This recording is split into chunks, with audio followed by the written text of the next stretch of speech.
반갑습니다. 찬이쌤입니다. 오늘은 구글 클래스룸에서 수업을 개설하고 수업을 운영하는 방법에 대해서 알아보도록 하겠습니다. 구글 클래스룸을 사용하기 위해서는요, 제가 지금 실행하고 있는 것처럼 구글 크롬을 사용하는 걸 추천드립니다.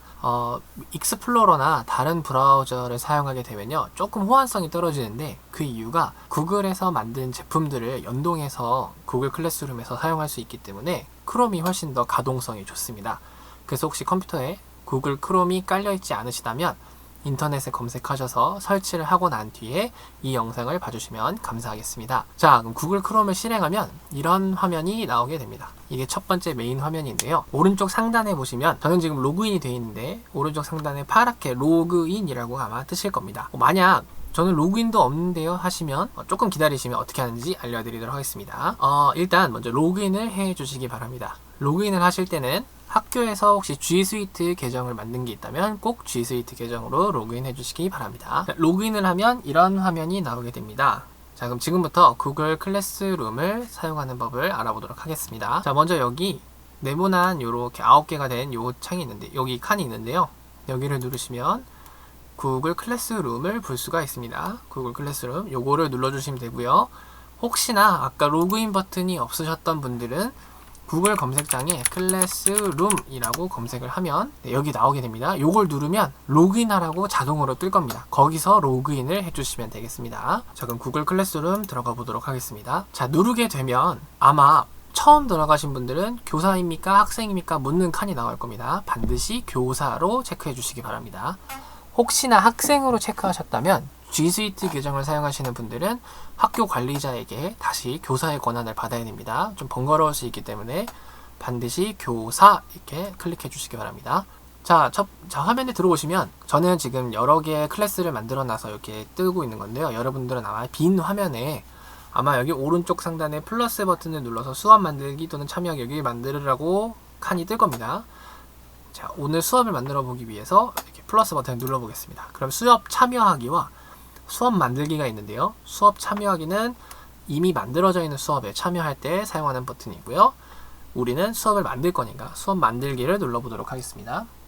자, 수업 만들기를 누르면 이렇게 네모난 칸이 나오게 되는 걸 볼 수 있습니다. 그럼 여기에 수업 이름은 반드시 넣어야 됩니다. 수업 이름은 선생님들이 원하시는 클래스 이름을 만들면 되겠습니다. 자기 학급 클래스를 만드실 거면 뭐 2학년 3반 이런 식으로 만드시면 되겠고, 과목으로 할 거면 세계의 지리 이런 식으로 만들면 되겠습니다. 저는 지금 연습이니까 온라인 연수로 만들겠습니다. 자, 그리고 부제, 제목, 강의실은 선생님들이 자유롭게 입력을 하시면 되겠습니다. 선택이니까 자유롭게 입력하시면 되고요. 혹시나 수정하고 싶으면 이따 수정하는 법도 알려드리도록 하겠습니다. 자, 입력한 뒤 만들기를 눌러줍니다. 자, 만들고 나면 이런 화면이 뜨게 됩니다. 이 화면이 선생님과 학생들이 처음 이 클래스를 클릭했을 때 보게 되는 화면입니다. 왼쪽 상단 보시면 온라인 연수 만드신 제목이 나오게 되고요. 밑에 수업 코드라는 게 있습니다. 이걸 옆에 표시 버튼을 누르면 좀 크게 나오는데요.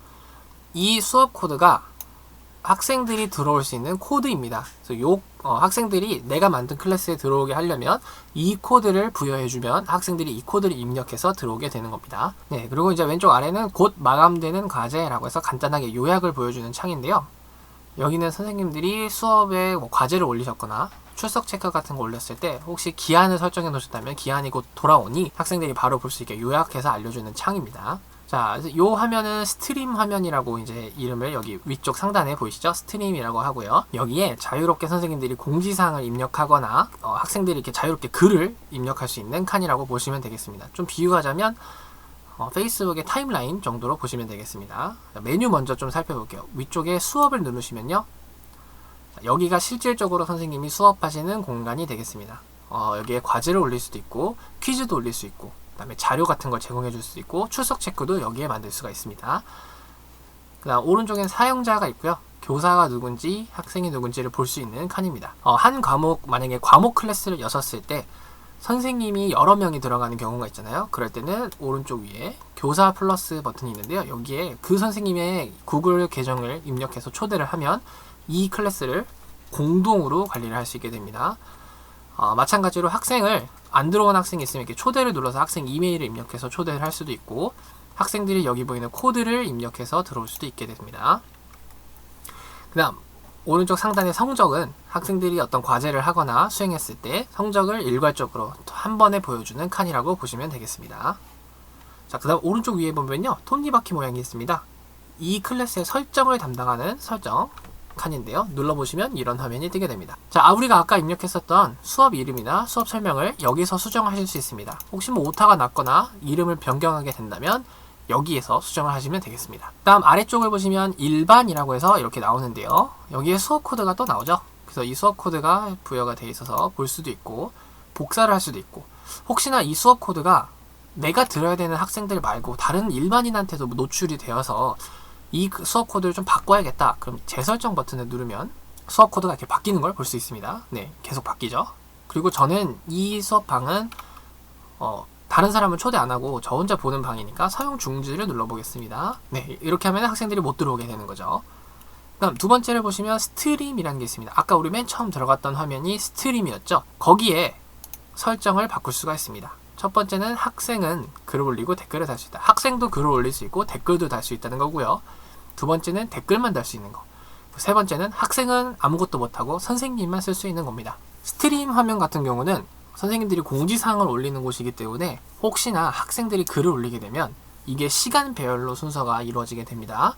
그래서 학생들이 글을 올리는 걸 허용해 줬을 때 선생님 공지가 밑으로 내려가는 경우가 있으니까 잘 참고하셔서 선택을 하시면 되겠고요. 보통 학생은 댓글만 달 수 있습니다를 많이 사용하시는 것 같아요. 저도 오늘은 이걸로 하도록 하겠습니다. 그 다음 스트림의 수업 과제는 아까 우리가 봤던 요약칸입니다.